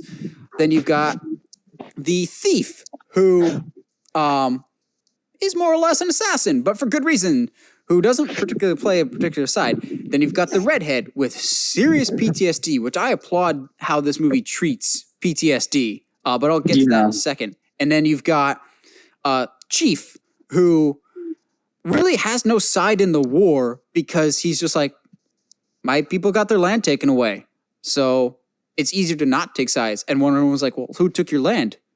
He did. Well, his people took my land, and he points to Chris Pine's character. It gives these characters more depth and complexity to them. So before we get to the big epicness that we will get to later, we have reason to care about these people. And then when the redhead Charlie wakes up from his nightmare of like visions of things that have happened in the past, because being a sniper, he's killed a lot of people, and that's a lot of blood on his hands. He like freaks out, and Wonder Woman's like, what's wrong? Let me help you. And he like immediately tries to like brush her off and not show any sign of weakness. Of like, I'm sure that's the first time she's ever seen anything like PTSD. So when later, he's considering just going back home, she's like, well, who's going to play music for us? And you're just like, oh, she still accepts him, because I love that at no point in the movie is his PTSD ever fixed. Like, yes, they had that really easy moment that they could have fixed it when there's a sniper in the bell tower. They could have just had Charlie shoot the guy in the tower, and he's like, okay, you're fine now. He still freaks out and he can't shoot the guy because he's had so much trauma in his past. So Wonder Woman takes care of it for him. They don't look down on him because of his past fears or experiences. They still accept him for who he is. And I'm like, that's an element to characters that we don't see a whole lot. And PTSD is really a big deal that a lot of people struggle with that isn't often shown in movies. And I thought that was really outstanding, really, really tastefully done. What's crazy is I think Wonder Woman does better storytelling than, I would argue, most of the Marvel universe. And there's a big moment for that later, but it's very high on my list, so I don't want to talk about it yet. And yeah, without going into it, it's that moment that you think. Oh, I know. That moment is also on my list. Yep. But, what's your next one? Number 7, I think? We haven't talked about Shazam at all yet. And I feel like I'm going to bring in a moment there. I'm close to it. We're close to my first Shazam moment. Yeah. Oh, wow. You have more than one, too. Okay, cool. I have 2 Shazams. Geez, what is up with our lists? Okay. Okay. One of my favorite moments from Shazam is the scene where he finally finds his mom. What is wrong with you, man? You're getting all the hard stuff. And because to me, like that's a huge turning point for Barry. It's where he realizes, okay, maybe this dream or this thing that I have been chasing my entire life doesn't actually matter or doesn't actually define who I am. And now this character, this superhero in Shazam is who I am. So it's like this huge turning point where he realizes he's somehow more grown up than his mom and than his birth mother. And somehow he's better off without her, even though he spent his entire life like searching for her because he felt the need for her. It's like it's this very serious moment, dude. It makes everything feel earned, and then it's a very serious moment in an otherwise very fun and lighthearted film. He gives her the burn when he gives her back the compass. He's like, "I think you need it more than I do to find your way." And I'm going, "Dang, oof, get him, Barry." Barry. Isn't it Barry? Barry Batson. Oh my goodness. Billy Batson, Barry Allen. Okay, that's not okay. Anyway, so you haven't moving been dropped on. Your head in a while, have you? Yeah, no. I just don't sleep often. Wow. But also, it's a detail that goes overlooked a lot. But I've watched a lot of David F. Sandberg, the director's commentary stuff. Also, for those that are curious about filmmaking at all. David F. Sandberg, the guy that did Shazam, has his own YouTube channel called Pony Smasher, where he puts all horror short films that he does with his wife in his free time that he still does, even though he makes big budget movies. So he was talking about that scene with the mom, and if you watch him side by side of his memory versus her recollection, it's completely different. In his memory, it's a bright, clear, sunny day. She's wearing a white hat and white gloves, pristine. In the actual memory of what happened, it's an overcast day. Her color palette is darker and more bleak. Like he actually remembers it happier, more cheerful than it actually was because he's so idolized that moment and trying to find his mom and trying to more or less put his mom on a pedestal, even though she really wasn't worthy of it. Yeah. That's also crazy. Honorable mention. It's not on my list, but it's kind of a continuation of your scene is when he gives the little girl the stuffed tiger, the thing that hurt him for so long, he then uses as a strength to comfort and help others. Yes. Let's go. Like you didn't physically have Tawny the tiger, but you had the spirit. I'll give you that. Yes. Shazam's just wonderful. I love it so much. It's so good. It doesn't deserve the fact that people like don't pay attention to it. It still did okay. Enough to warrant a sequel. That's all we care about right now. And I'll get back to it in just a little bit. But for right now, at number 7, it's my one and only thing from BVS. Because at least some good came from Batman vs. Superman. And yes, I said that on the record.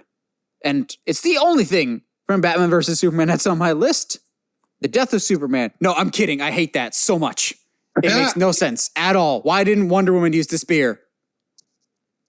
And why didn't he just literally turn his body slightly? Also, why is he the one that has to go in the water to get it? Even though nothing makes sense. Yeah. It was Zack Snyder going, well, I had to kill him anyway. Did you? No, you Did you, Zack? But no, it's a moment that I'm sure for a fact is on Josh's list somewhere, if he has anything from Batman versus Superman, and that is the Batman warehouse fight. Yeah, boy, let's go. And also, asterisk, I am referring to the theatrical version and not the director's cut on this, because in the director's cut, it's made very clear that Batman is murdering some fools in this scene. Like when he throws a crate at some guy's head and it more or less cracks open. I mean, granted, even in the theatrical release, it's hard to not think that some of these guys, if they're not dead, they're paralyzed for life. Yes, I'm going with the scene of when he breaks through the bottom to when he clears the room, and not the subsequent scene where he puts KG Beast on fire. Because Batman doesn't kill. He also pulls the trigger to set a man on fire. He'll be fine. But no, the warehouse fight was literally just, hey, that combat in Arkham City looks like it could work in a movie. Control C, Control V, you have an action set piece. And it's like, I think you and I have said this before, it's the most Batman we've ever gotten. Because not only is it great hand-to-hand, but it's also gadgetry of, okay, we got to take out all the guns first, video game logic. Then you have people with knives and hand-to-hand and multiple fighting styles. It was just integration of weapons with the combat. It was just so well done. And that batsuit, though. That batsuit, boy. And Sassy Alfred is sassy. I think I like Justice League Alfred more. That's the big sadness, is we won't get more Jeremy Irons Alfred.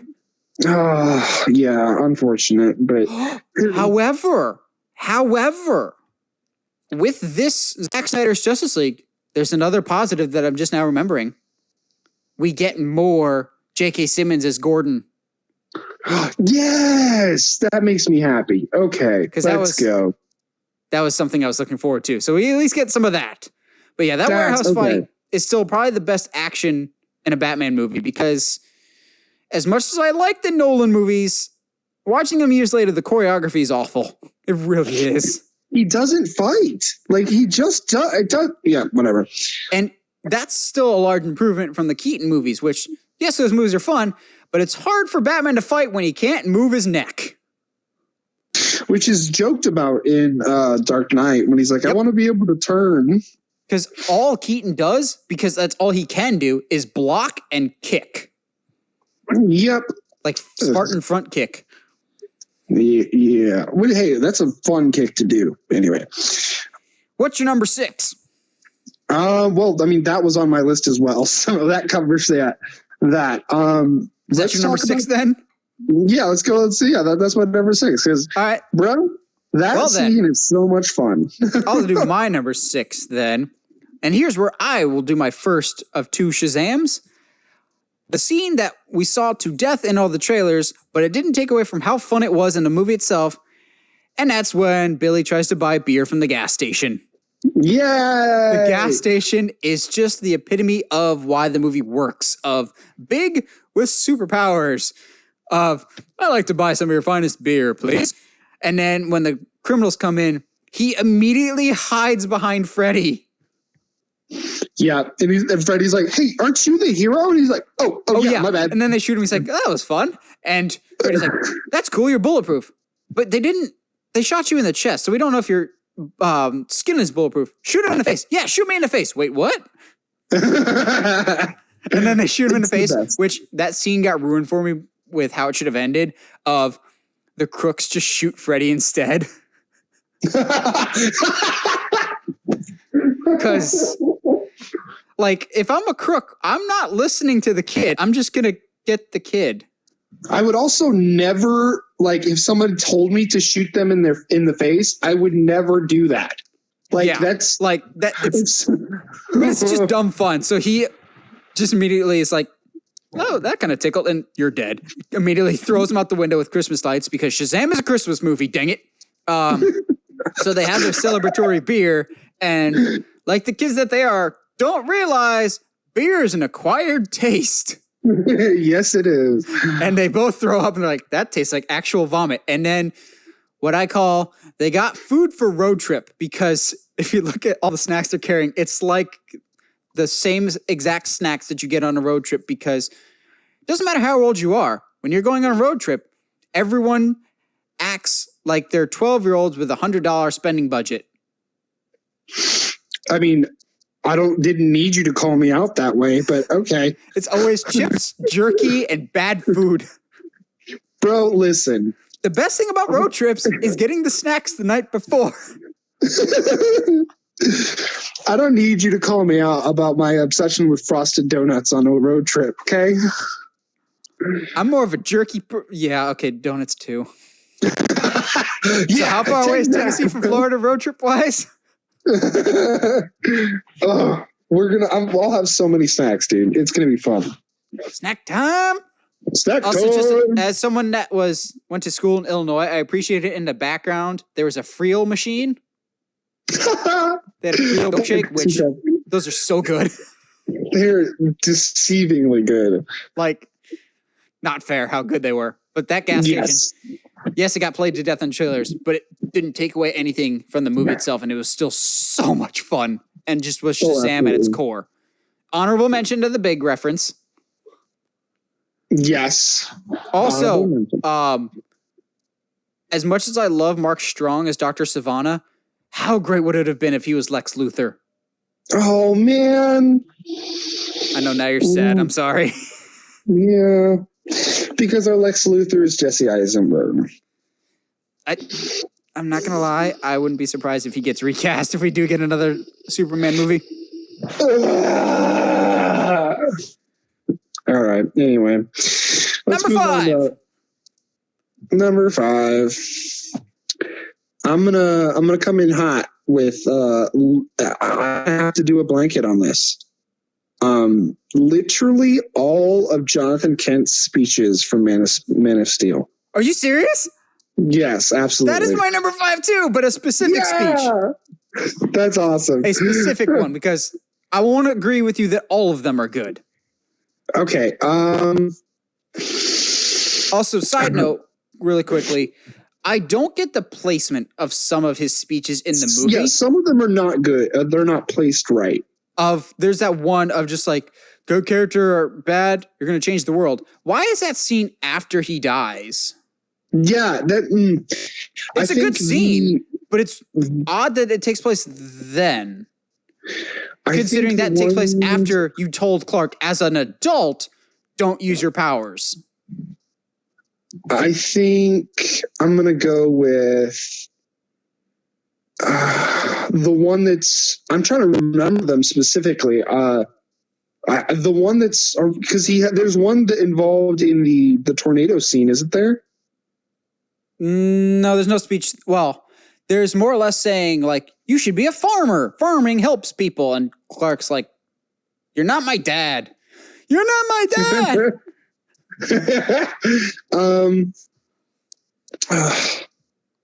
I'm trying to, I feel so bad because I put this on my list and now I can't think of anything specifically. Tag team? Because I think I know where you want to go with this. Go for it. Take it off, my man. So I hate the one speech that I don't like actually is like the scene right before the scene that we're going to talk about. The scene that I hate is when he's sitting on the truck and he's like, what was I supposed to do? Just let him die? And Pa Kent's like, maybe. Like, no! In what circumstances letting kids die? Okay. But then that scene immediately is followed by, hands down, the most emotional part of the whole movie of, you were sent here for a reason, Clark. Good character or bad, you owe it to yourself to find out what kind of man you're meant to be, even if it means looking at the rest of your life. As much as I love you, it pains me to say you were somebody else's son.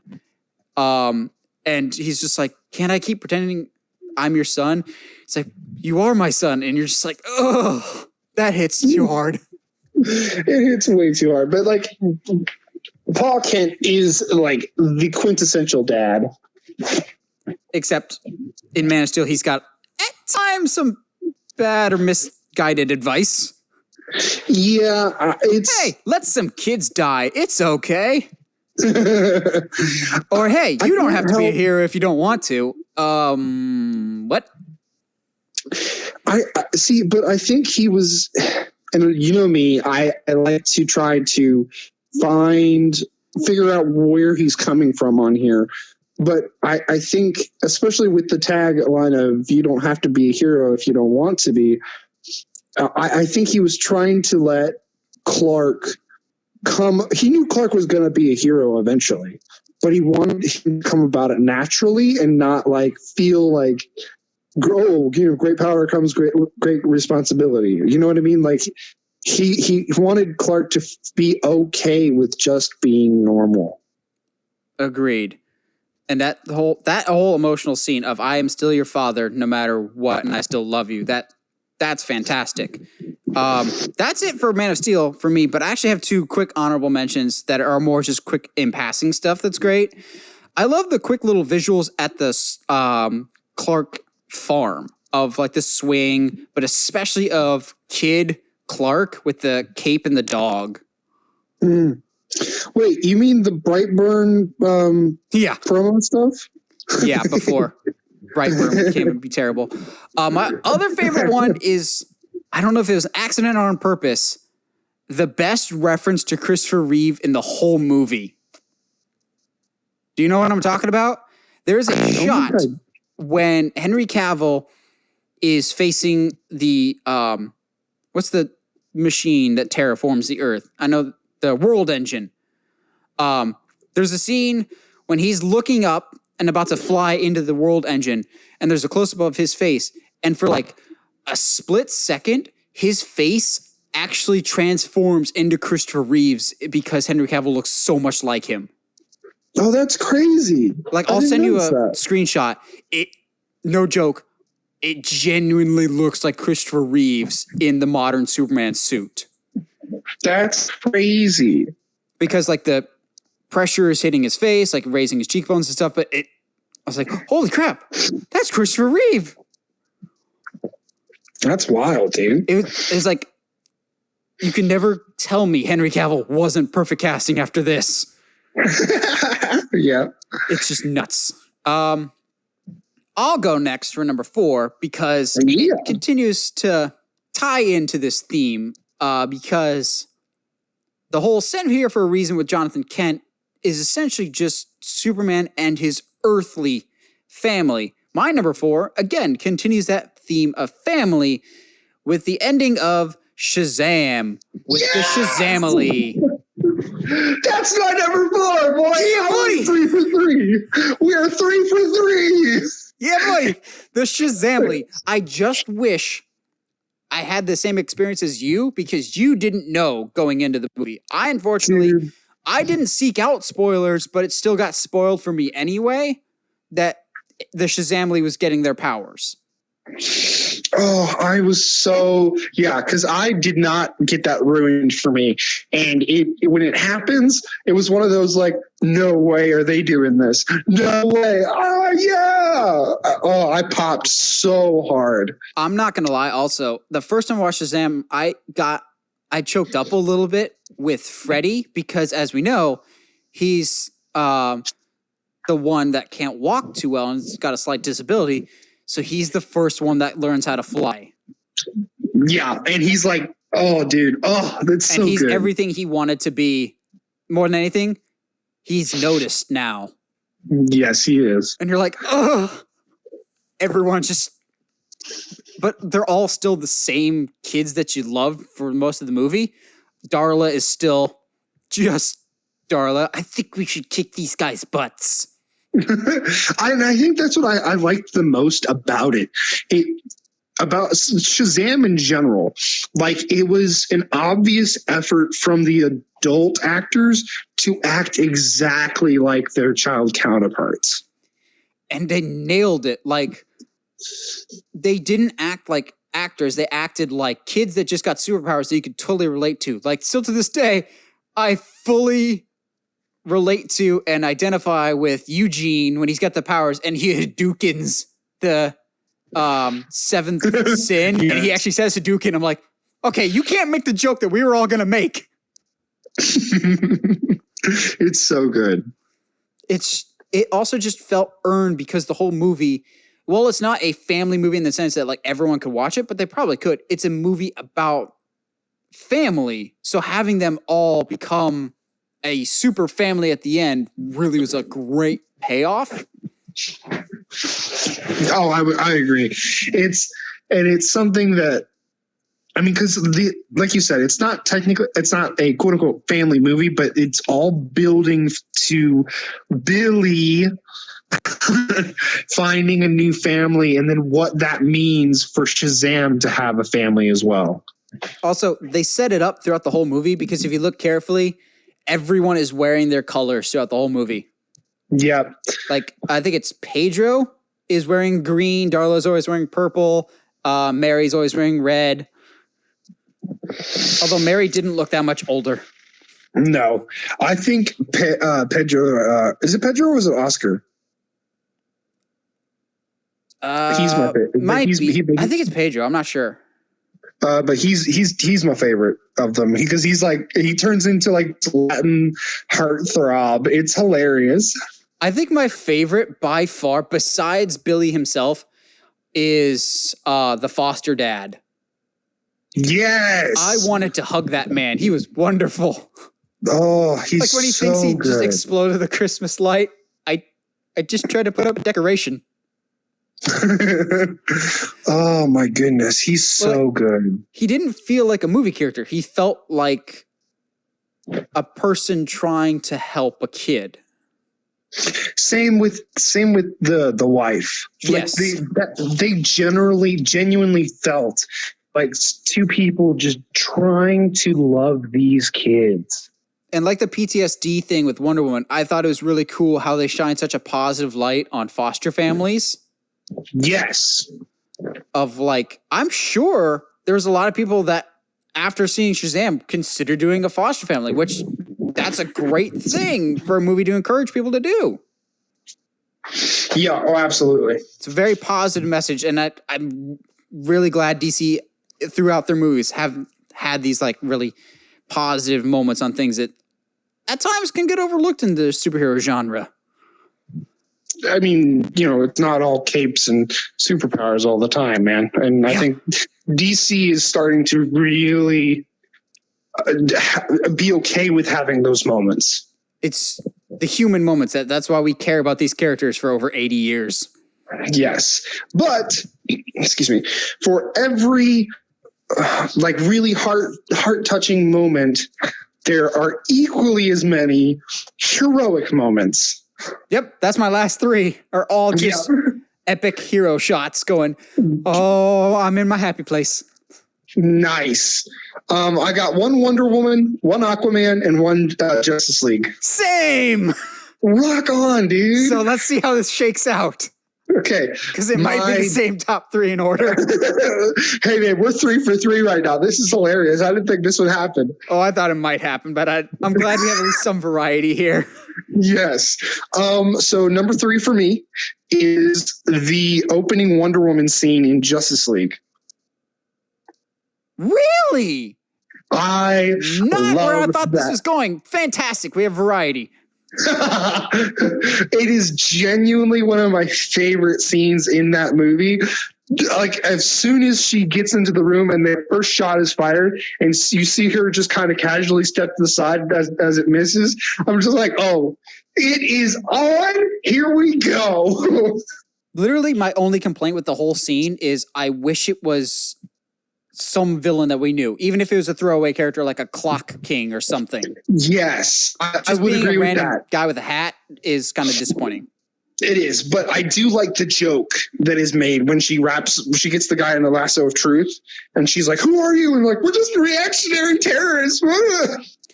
Also, and I can never harp on this enough, I love that was our opening because holy crap, there's color and there's not a weird filter over this movie.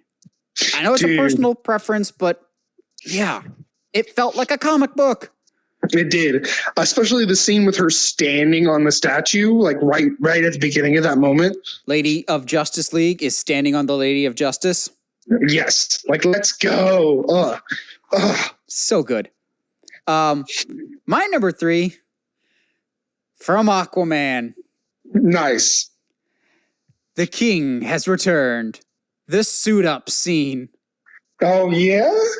When he gets his armor, I squealed with delight because for years before Aquaman had come out, I was a big Aquaman defender because I had read the New 52 Jeff Johns run, which is fantastic, of everyone making jokes, looking at you, Big Bang Theory, for people that supposedly think they know the source material, Big Bang Theory, make fun of it a lot. But it was like cool for a long time to make fun of Aquaman. Oh, he talks to fish. And then, oh, he's got a really weird costume of bright gold and bright green pants. I'm like, just trust me, he's cool. And then as soon as they cast Jason Momoa, I was like, oh, I'll accept your apologies now, people, because you're going to enjoy this. And then the whole movie's fun, but then he's got that confrontation with Julie Andrews Kraken, and he finds out he's worthy, and he comes out in literally the perfect Aquaman suit. There's nothing you changed about that at all. You went absolutely insane with it, went all out, but you made it work. Like, I still get chills to this day seeing Aquaman on the big screen looking like Aquaman. Dude, it literally, I remember seeing it in the theaters and going, no way are they doing this. No way. Like, it's so cool. And it leads me great into my number two, because my number two is the Aquaman. It's actually, the all final the costumes are fantastic. Aquaman, Ocean Master, Black Manta. Oh, but so the final fight on the submarine, when like it's like the final fight, like they're getting ready to go, and Jason Momoa is given his little speech, and he just keeps cutting into like into the middle of like a Samoan haka, like midway. Yeah, I love the haka. Oh, dude! And then the way that he like, everything's getting ready. Ocean Master's like does his pose, and Aquaman hits it, boom, spins it, and then holds it backwards. Like, who are you? That's not how people hold a trident, but it's so cool. And then doesn't kill Ocean Master. Yes. And play on the trope of, well, he's a villain. He gets killed off after one movie. Like, no, he's his stepbrother. We're going to keep him alive and work out our family issues. We know that's not going to happen, Loki. But still, it's the thought that counts. Also, I appreciate the attention to detail of Orm destroyed Arthur underwater in the Ring of Fire. So what does Arthur do? He brings the fight technically on land. Yes. Because he knows that's where he at least has the advantage. Yes, absolutely. Also, someone pointed out that when Volko trained him as a kid, he taught him on the ocean shore. So in the middle of the water and the land. Mm-hmm. It's just so good because you get the full effect of that suit when that sunset hits it. Also, honorable mention to the final shot of the movie when he's just like, I am the protector of the deep. I am the ruler of the ocean. I am the Aquaman. Comes out of the ocean. You're just like, that's a comic book cover right there. It's so great. I might go and watch it tonight if I have time, but it's so good. Also, it's probably one of the best looking DC movies on 4K. Just chef's kiss. Well, and I mean, it helps that James Wan knows what he's doing when it comes to creature designs. Yes, the trench is fantastic. Yes. So what's your number two then, bud? My number two, I'll say this without hyperbole, is the single most important scene in the DCEU because it was the single biggest pivot point for the franchise, I think. Okay. Well, it's not my favorite. It's a very close second. I think it's more important than my number one, but it's still not my favorite, just barely. And it's a scene from Wonder Woman. Okay, cool. The No Man's Land scene. Yeah. Okay. So let's go ahead and tie in your number two and my number one then. Is that, yeah, that's your number one? Yes, absolutely. Perfect. This is my number two because, like I said, this to me was the pivot point of the entire DC universe because Man of Steel, while we like it, is pretty bleak and pessimistic. I always say it's Superman 0 year. It's like this is before he's Superman. He hasn't gotten to be Superman yet. Batman vs. Superman is incredibly sad and depressing. Wonder Woman comes along. It has color. It's bright. Then when she leaves Themyscira, it's bleak, but that's because it's bleak for a story reason and not just for an artistic style. And people are like, well, it was for a story reason in Batman vs. Superman and Man of Steel. No, it's because Zack Snyder likes bleak, drab color palettes. He always has. That's fine. It's his artistic style. It just doesn't work for me. Wonder Woman, I wasn't a huge fan of the movie up until this point. This was my pivot point of going, okay, this is something special. And then rewatches, I liked the campfire scene more and everything else around it. But this was the scene that DC so desperately needed. It was characters telling Diana, you can't do this, not because you're a woman, but this is not how we help people. And she's like, this is why I was sent here. This is why I am here to help. And it's what Superman should be, and I think we'll get there eventually. It is a character saying, I am here to help as many people as I can because I've been gifted with these abilities. So she steps on the battlefield, and this is the first time we see her fully in the suit, in color, and standing out on her own, literally above everyone else to save them. The music by Rupert Gregson-Williams is phenomenal. It's the best music in the whole movie. It just stirs the emotion within you. You're going, okay, there's this hero that's being the beacon of hope for everyone else and saving the day and encouraging and inspiring those around her. I love that. Yes, she's kicking butt and being Wonder Woman is fantastic. But at a certain point, she's stopped by a machine gun. She can't move forward. And then the people, because of the campfire scene that we talked about earlier, she's built up the relationship with, they come alongside her and help her. So it's a hero that inspired those around them, and in turn, the people help the hero. So she pushes forward, and then everyone else that's been caught in the trenches comes running up when she's cleared the path. That is what a hero in the DC universe should be. Someone that inspires everyone around them to be better, to be braver, to be bolder. It's the pivot point. It's what DC was missing so far. An actual hero doing something that's right because they know it's the right thing to do. And they don't let no be an answer. It's not like, well, you can't do this, you can't do this, you can't do this. Diana's told for the whole first half, you can't do this for this, that, or the other reason. She's like, screw that. I'm doing this because it's the right thing to do and we need to help these people. It's what DC was missing. And from that point on, we've kind of had that heroic nature from then on out. That's why I would say it's not my favorite moment, but it's the most important moment in the DC universe. I literally couldn't say it better myself. Like it's such an important moment in the film. It's an important moment for the DCEU. While I agree that Superman should be the one doing those things, I think Wonder Woman's character in general, like comic book otherwise, needed that kind of moment to really connect with today's audience. Because otherwise, she's just a really cool Amazonian princess. And they never make the scene, quote unquote, girl power scene, like when Chris Pine tells her, it means no man can cross it. I'm glad they didn't go with like some cheese line of, well, I am no man. She just goes, well, it's what I came here to do. So let's get this done. Yes.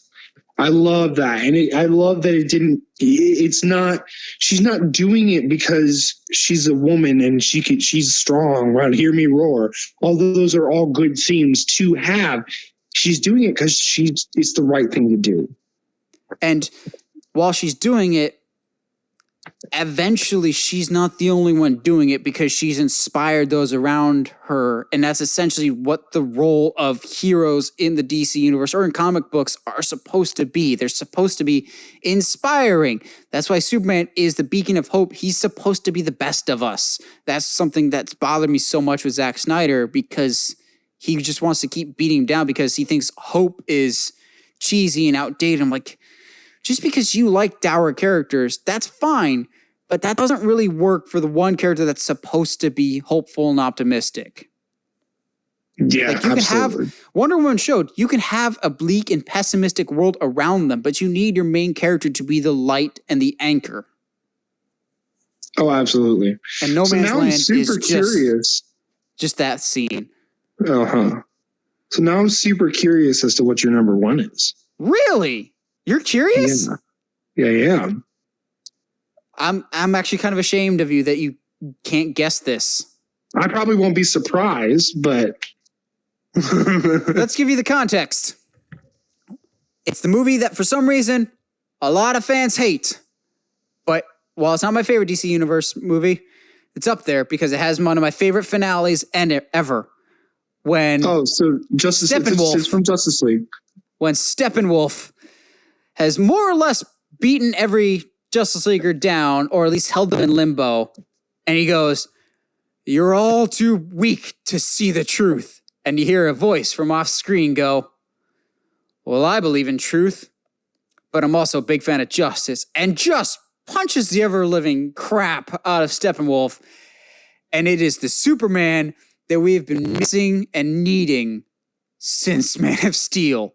It is the perfect Superman. It ties into your earlier point with the Superman.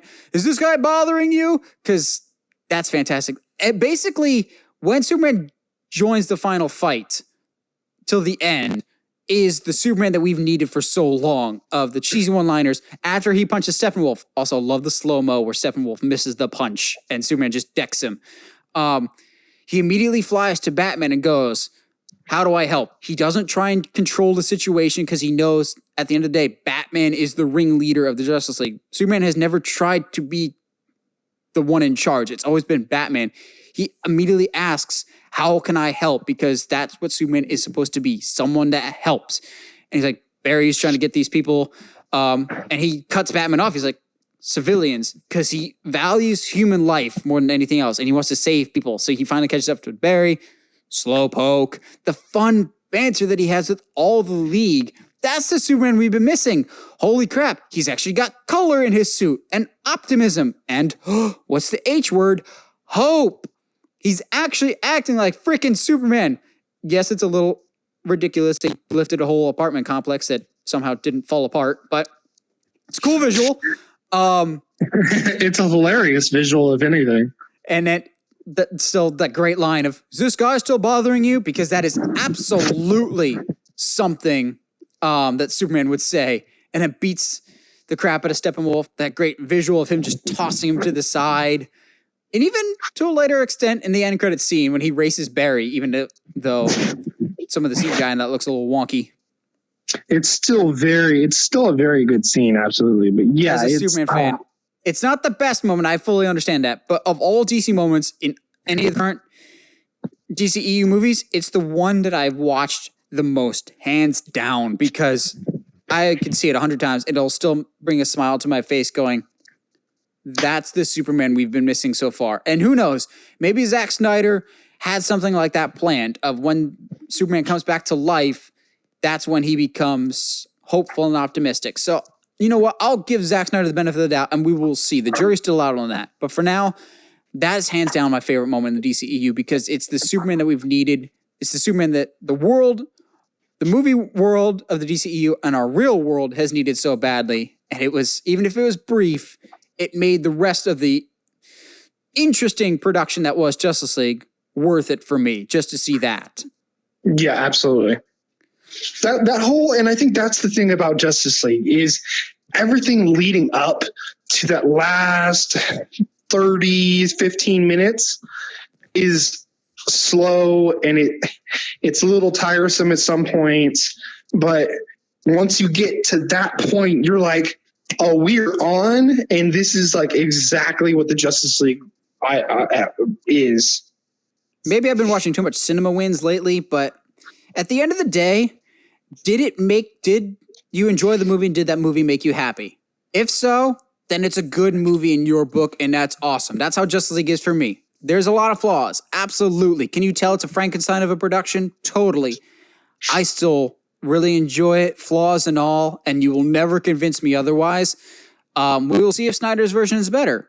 I'll give him the benefit of the doubt, and I'm curious, but I will never discredit the work Joss Whedon did. I see a lot of people crapping on his work already, but excuse me, I would like to see you completely rework a movie in under 6 months because the studio mandated you to do it and do any better than he did.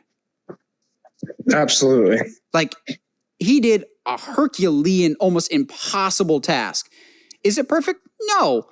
You couldn't have done any better. Correct. Like, he basically was brought on in February for a movie to come out in November. Good luck. Yeah. Have fun. Yeah. Oh, by the way, you can do a Batgirl movie that in no way is a cover for you being hired on to direct this movie. But in no way. Let us know in the comments below. What are some of your favorite moments from the DCEU so far? From Man of Steel to Justice League to Suicide Squad, I guess, to Shazam, Aquaman. Let us know in the comments below. And as always, if you like what you hear and you want to hear more, subscribe to whatever audio platform you're listening to us on, whether it's Google Podcasts, iTunes, Spotify, YouTube. And if you haven't already, subscribe to us on YouTube at Uncharted Media. And as always, stay sharp, movie guys and gals.